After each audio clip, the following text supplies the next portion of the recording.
साथीहरु नमस्ते। र आज चाहिँ नि मेरो भदैनी छोरीहरु जाँदैछ घर। हाय धेरै दुःख लाग्दैछ हौ। अस्ति आएको त मजा आएको थियो अनि यत्रो दिन हैन 3-4 दिन रमाइलो भयो हो। अब आज जाँदैछ मेरो बहिनी आउँदै गर्ने। अब यत्रो दिन रमाइलो भयो।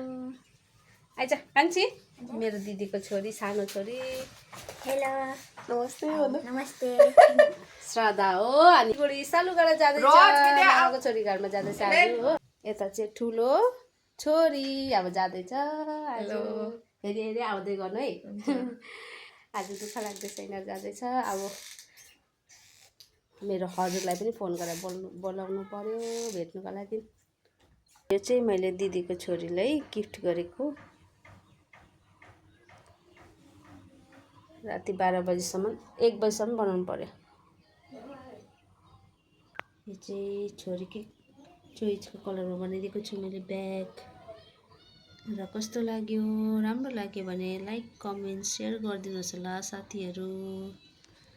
एकदमै राम्रो अहिलेको धेरै ट्रेन्डिङमा छ यो ब्याग। सेट लभरको लागि चाहिँ यसलाई नै बनाइदिएको मैले ब्याग। एकदम छेमा ब्यागै चाहियो भनेर हिजो रातभरि बसेर। कस्तो लाग्यो ब्याग? दामी लाग्यो। छेमाले मलाई गिफ्ट दिनुभएको। Thank you so much for pretty gift. अनि तपाईँहरूलाई पनि चाहियो भने यहाँ कन्ट्याक्ट गर्नुहोस् होला। नमस्ते।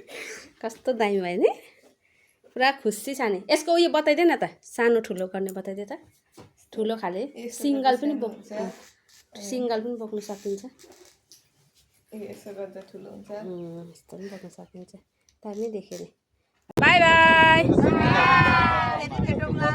फेरि भेटौँला है। हुन्छ